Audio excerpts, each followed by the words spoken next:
Halo bro, jumpa lagi dengan gua Yudis di Vlogi Motovlog.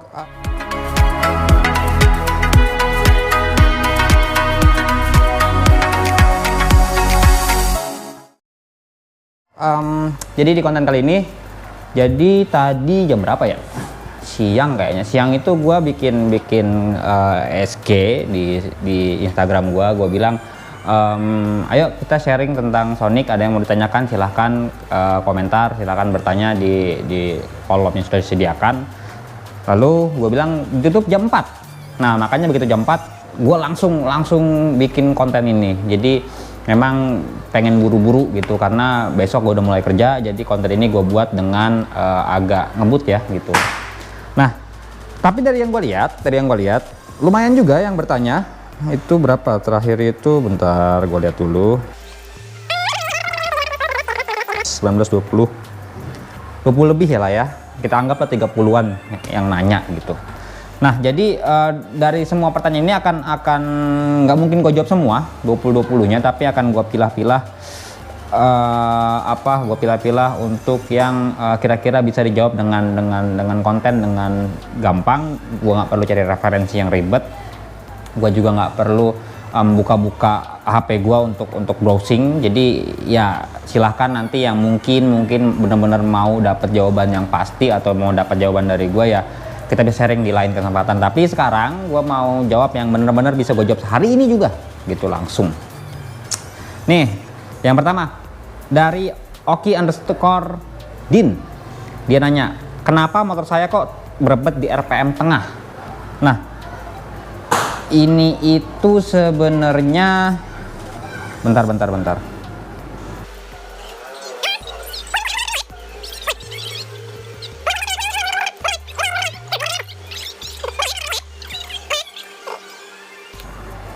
Nah ini nanya, kenapa motor saya kok berebet di RPM tengah? Ini pertanyaan dari Oki_Din.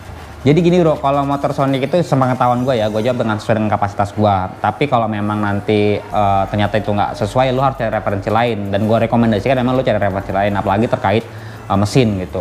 Nah kalau dari pengalaman gue, RPM ngebrebet di RPM tengah itu satu, lu bisa jadi memang itu, gue nggak ngerti ngeberebet di tengah itu apakah limit dari motornya yang lu nggak tahu bahwa itu udah limit gitu loh. Kadang begitu kan, kadang kenapa sih ini ngeberebet padahal itu limit sebenarnya. Jadi itu.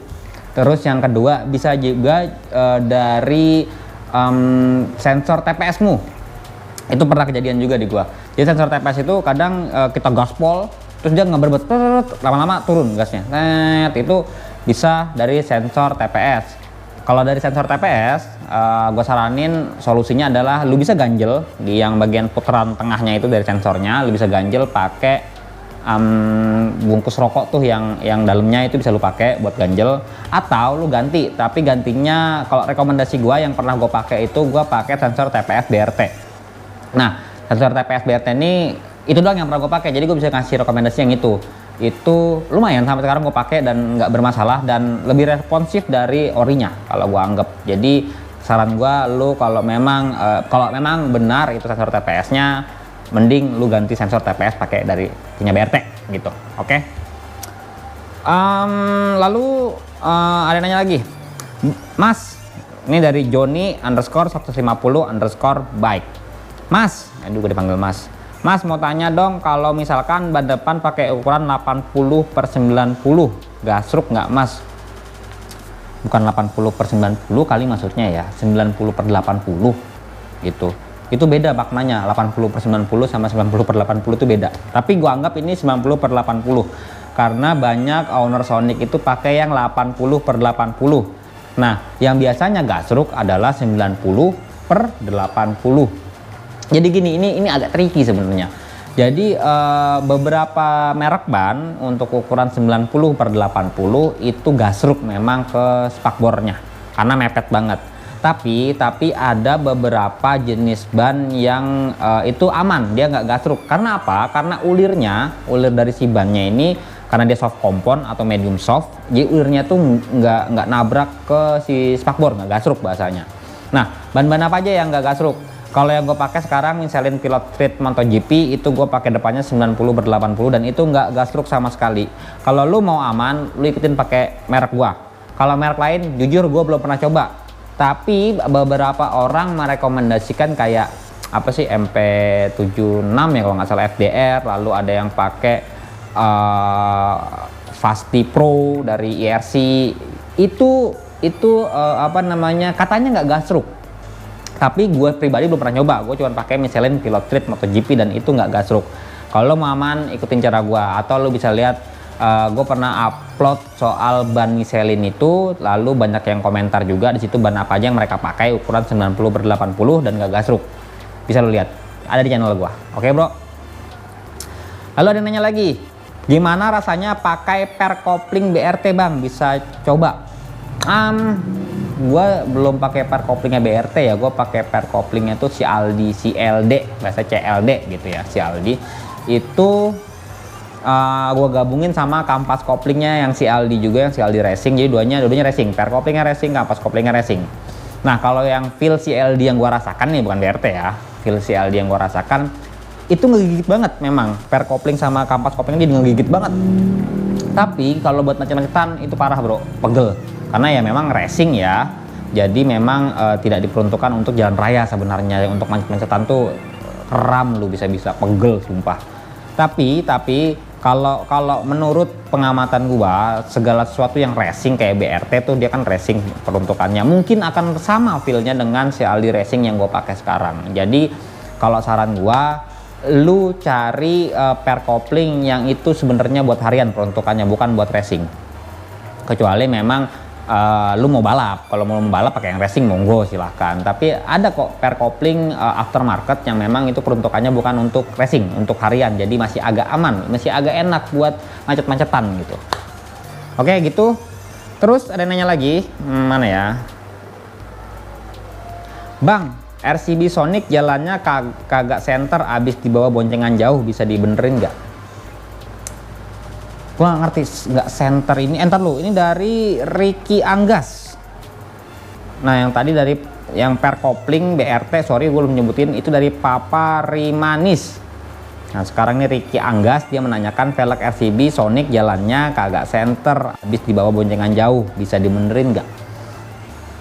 Gue nggak ngerti, nggak center itu dalam artian sepeleng, agak peang gitu sepeleng, atau nggak center dalam artian itu dia oblak. Oblak itu maksudnya kalau digoyang itu di motor velgnya itu agak goyang gitu, atau apa?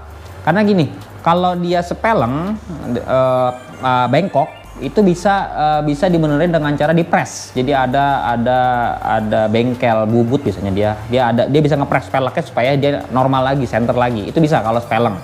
Tapi kalau dia oblak itu yang harus dibenerin adalah si bearingnya. Lu harus ganti bearing, atau bisa jadi rumah bearingnya yang oblak. Kalau rumah bearingnya oblak, lu harus bubut lagi velgnya gitu. Lu harus lihat kondisi jalannya kayak apa. Lu harus juga lihat pas lu kemarin, lu inget-inget nih, lu kemarin nabrak lubang nggak ya? Kalau nabrak lubang kemungkinan itu sepeleng sih gitu bro.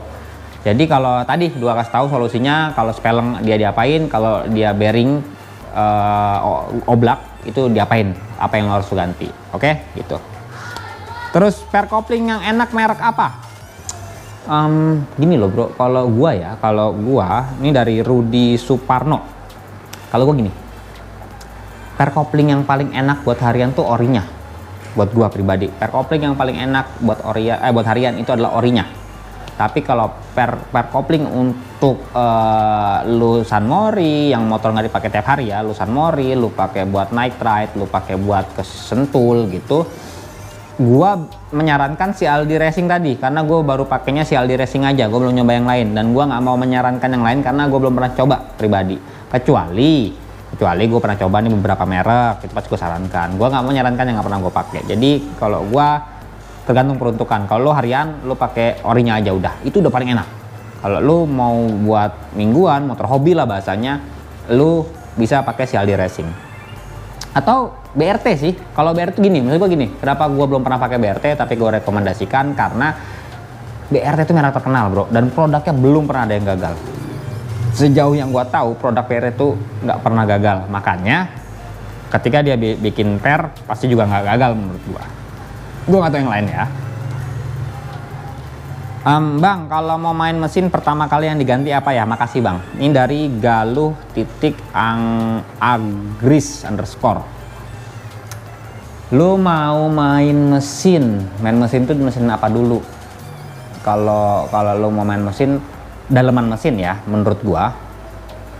Satu, lu camshaft lu kasih bearing supaya si knokan itu muternya lebih halus. Itu bisa menambah istilahnya kecepatan karena lebih halus, lebih ringkes jadinya karena pakai bearing. Itu dulu aja, itu bisa. Atau lu ganti kayak gua, lu pistonnya lu ganti yang jenong, itu ukurannya standar aja, jadi diameternya nggak usah lu bore up, jadi cukup pistonnya aja lu ganti film yang jenong kayak gue. Itu lumayan nambah horsepower, jadi nggak perlu bore up segala macem, tapi itu bisa.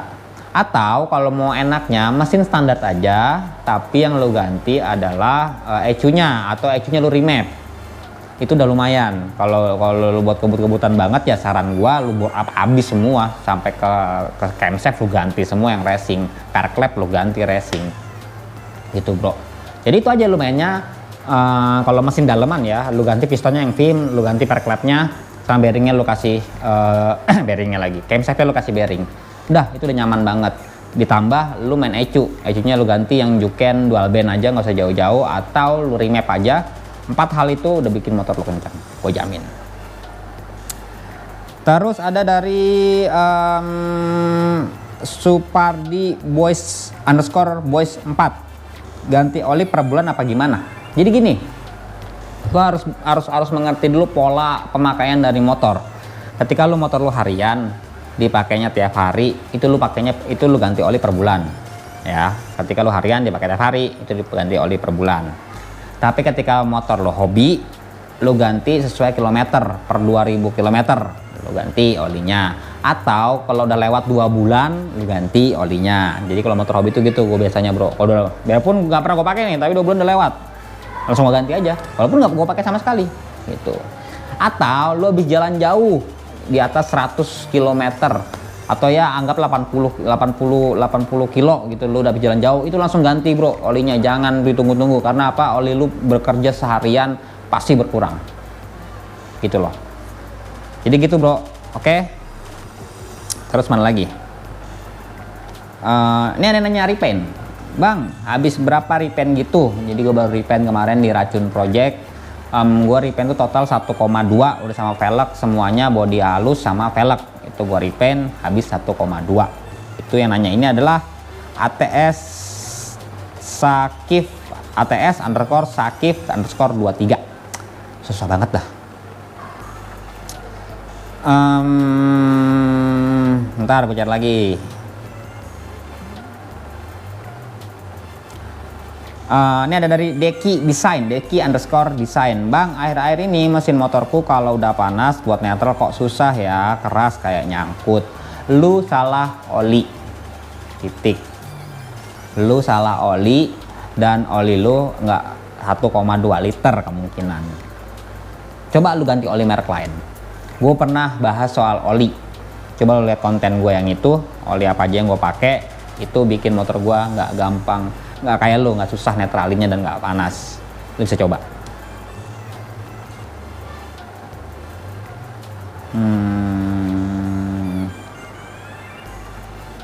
Nih ada dari Ahmad Farhan 13. Apa efek jika saat ganti oli hanya kita isi 1 liter, bang? Ini banyak yang dilakukan oleh orang-orang yang pakai Sonic. Satu alasannya karena ya lu 1,2 liter, nggak semua oli 1,2 liter. Terus yang kedua ya mungkin oli lu bagus dan lu kalau beli 0,2 liter doang sayang banget, lu beli 2 botol gitu. Jadi kebanyakan isinya cuma 1 liter. Sebenarnya efek terberat yang akan terjadi adalah mesin lu ngelotok. Kenapa kalau bisa bilang gitu? Karena gini, ini oli nih dipompa sama oil pump ke atas ke bagian camshaft baru turun ke bawah lagi. Itu prosesnya. Jadi oli itu dipompa ke bagian camshaft dulu. Nah, ketika oli lu 1 liter, itu yang kepompa sedikit ke bagian atas. Ketika camshaft itu tidak teralirkan oli secara benar, maka yang terjadi apa? gesekan di camshaft. Camshaft tuh kita Sonic, camshaft itu nggak pakai bearing. Ketika nggak kena oli, gesekan itu makin kerasa. Jadi si rumah camshaftnya itu, dudukan camshaftnya akan oblak. Ketika dioblak, bunyi ketak tak tak tak, itu namanya ngelotok. Gitu bro, itu efek paling parahnya. Terus